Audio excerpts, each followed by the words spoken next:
In the tranquility of the night, some stories quietly come to life. Welcome to Hauntings and Horrors. Now, I will take you through a chilling tales. It's taken me well over a year to gather the courage to talk about this openly. I can't help but feel responsible, and you'll understand why. Soon, on a late night in October of 2015, the sky collapsed over my town. The clouds that descended blanketed themselves over my small suburban neighborhood and the nearby highway. The fog was so dense that looking out of the window yielded nearly the same results as staring directly at a blank piece of paper. That night, I remember hearing the weather sirens sounding off, echoing out their unearthly chow across the empty streets surrounding my home. I ignored them at first, choosing to instead continue my ritual of watching my nighttime sitcom. That, however, ended soon after the first siren went off. The flickering imagery on my much-too-old television broke apart, exposing warnings of low visibility and severe lightning. In my sitcom's place, I watched and listened as the television seemed to join the call of the sirens outside, letting loose their bleeps and emergency tones. The signal warned us to stay inside and to avoid driving for our safety and the safety of others. I let out a quick huff in distaste as my nightly routine was interrupted.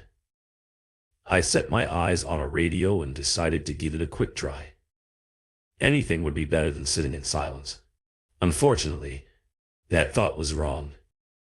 As I wandered towards my radio and flicked it to life, the only noises that escaped were robotic and emotional as warnings from the National Weather Service. I felt my shoulders shrug in defeat. If this had been a tornado or a hailstorm, I'd have appreciated the heads up. I could prep for the storm, but there was nothing I could do about a fog.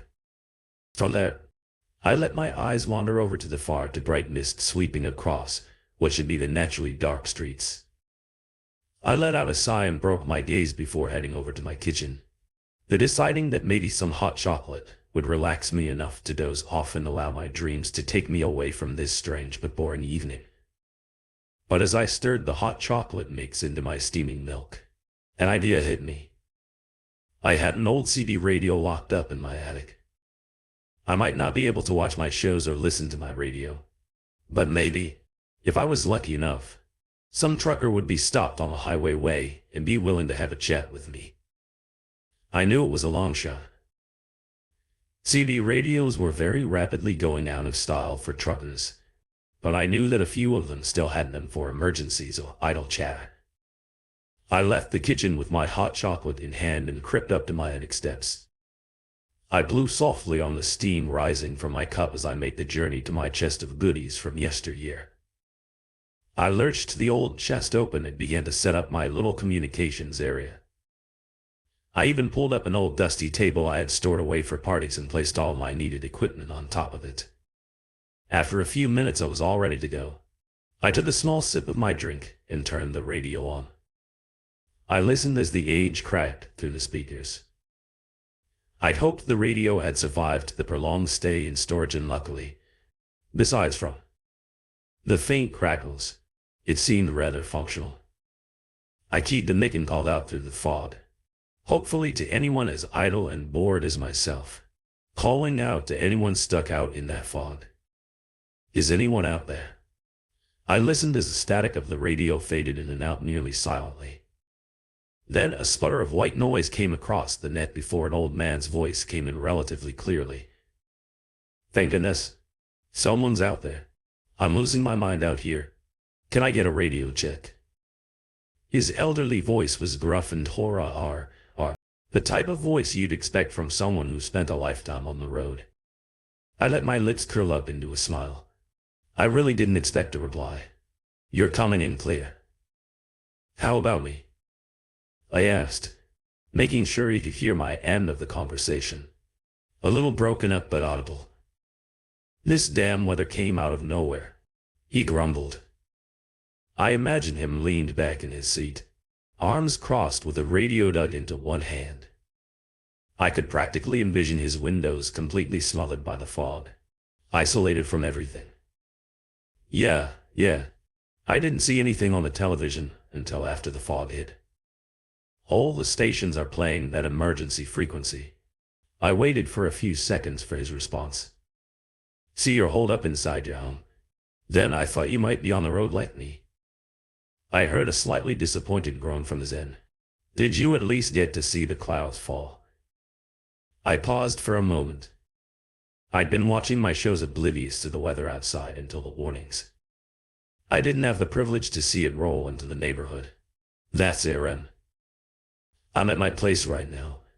And no, I didn't get to see. It hit a brief chuckle, and we came over the radio. You missed out, craziest thing I'd ever seen. It was almost like the clouds hit a cliff mid-air and fell straight down.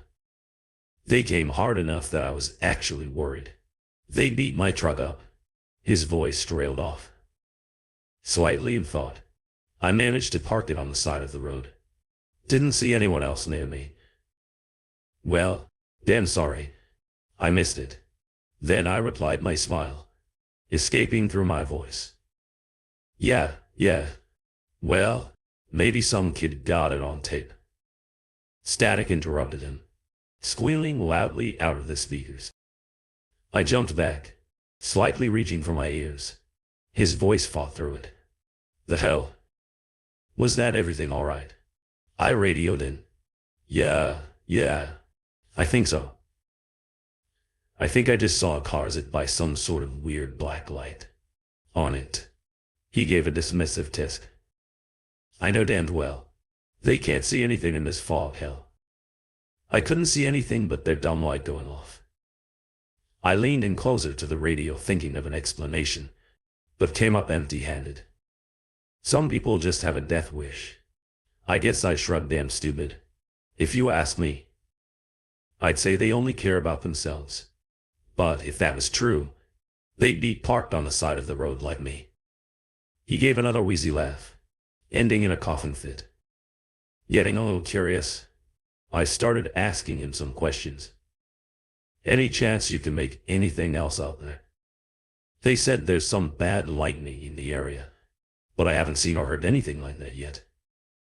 No, not a damn thing. Haven't heard any thunder either. Besides you, it's quiet as the grave out here. This fog doesn't even look like it's moving, and I sure as hell don't hear any wind hitting my truck. I bit my lip trying to concentrate on any noises outside. Being in my attic, I should be able to hear the wind sweeping its way through the wooden boards of my house. But he was right. There was none. This is the weirdest storm I've ever seen. To be honest, I wait. No, the lights are back. He interrupted himself. I could hear his voice strain as his focus shifted outside of his truck. They don't look right. They aren't on the road. His voice slowly trailed off. What do you mean? Where are you? I asked, hoping everything was all right. That's not right. Damn. The only thing on that side of the road is a tree line. No way in hell a car could squeeze through there. The lights look too high off the ground too. They're a little higher than my eye level, and I'm gonna go damn semi. Hey, just keep your eyes on it and let me know if you're all right. You'll be okay. I could hear him swallow hard. They're gone. They zipped away again. Actually, my God, they didn't just zip away. They looked like they ran away. I swear they dialed down and crouched and sprinted off. Static consumed his transmission again, but nowhere near as badly as before. It's a somewhat. Maybe someone's got some flares out. There could be some hunters trying to find their way back home in this fog. I tried sounding reasonable. I figured there must be some sort of rational explanation. Yeah, that's got to be it. The fog must be screwing with my depth perception. I can't see anything out there, so I think I'm good. I heard faint noises coming from the radio just behind his voice. It didn't sound like something trying to make contact with us through the radio. Rather, it sounded like something that happened to be captured while the old trucker was talking. Is there someone with you? I asked. I tried to sound unconcerned. as if it was a normal question to ask negative just me. He sounded a bit off, but like he knew something was wrong. I could tell he was on edge. I just wanted to know if you were alone or not, just to see if you had an extra set of ears and eyes out there. Oh no, it's just me out here. There was a brief pause, followed by another explosion of static. He eventually radioed back. All right, I'm done something. Just slammed into my trailer right. I heard a loud metallic crash explode from my speakers, followed by yelling that ain't no hunter. It's rocking my damn truck. His voice sounded frightened. Static kept pulsating through the radio. Do you need me to call the police? I asked, worried about the safety of my new friend. No, I'm already dialed in and I just got put on hold. I'm just going to hold off on making noise for a bit and hope it goes away. If this is some sort of bear, it's a record holder. I left the radio alone for a little while, waiting for the old man to reply. I was scared for him. After a few surges of static and several minutes, I finally got a reply. The old trucker seemed hushed and talked under his breath. Hey, I hope you're still there.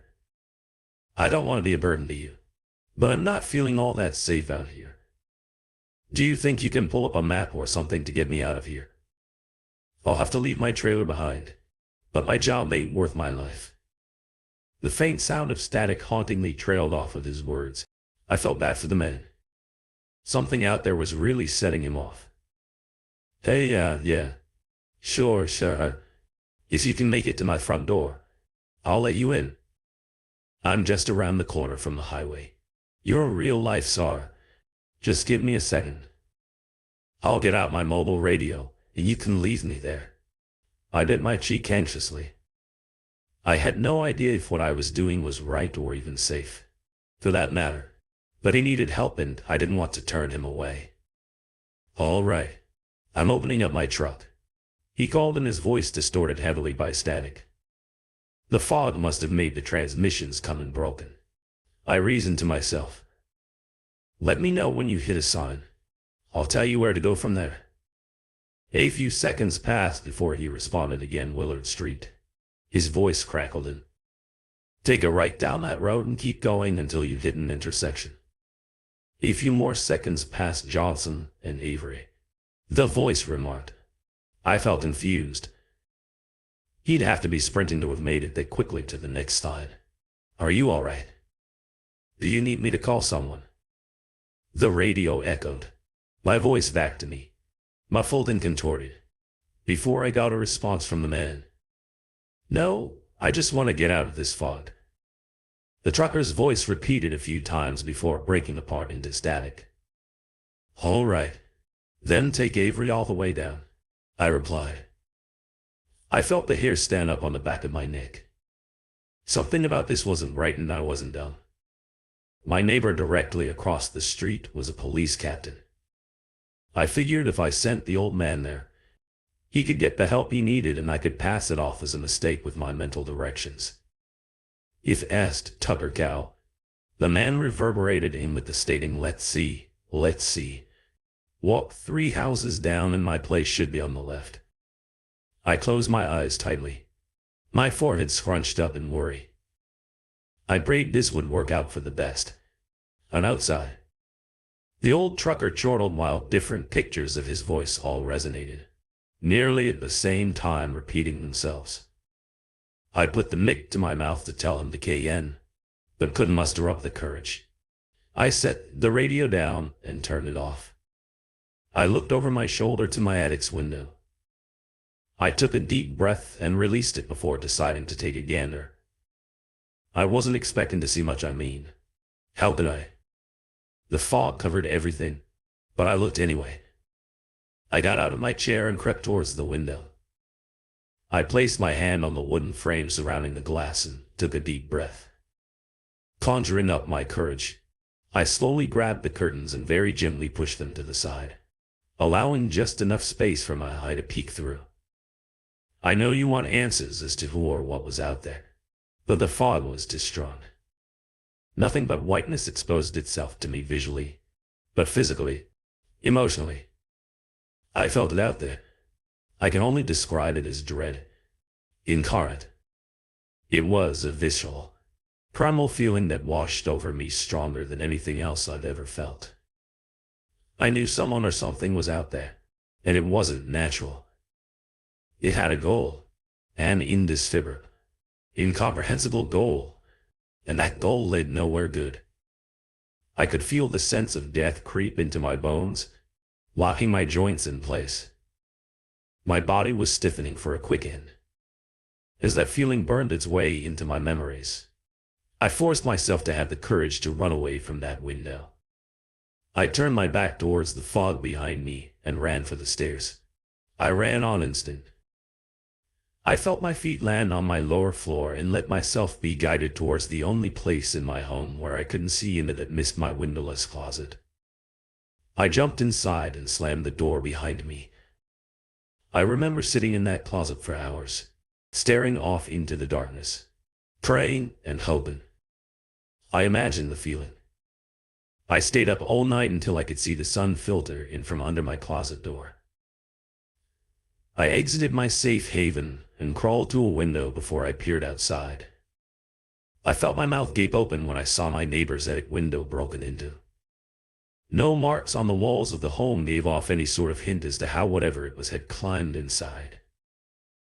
I instinctively called the police and they responded with haste. After all, my neighbor was one of them. They took me in and refused to tell me what they'd found inside. Even afterwards, the newspapers had nearly no information regarding the crime. The most I gathered was that my neighbor's family were murdered in their home while they slept in, his wife and his 2 children all gone. Those lives were extinguished because of me, though that wasn't all that happened that night. There was another murder that also happened on the highway, an old trucker named John. Unlike the captain and his family, John's death was listed as an animal attack and was separate from the murder investigation. They claimed he parked it close to the woods and a bear must have wandered up to his door. They said they don't know what possessed him to open his door, but that had to have been.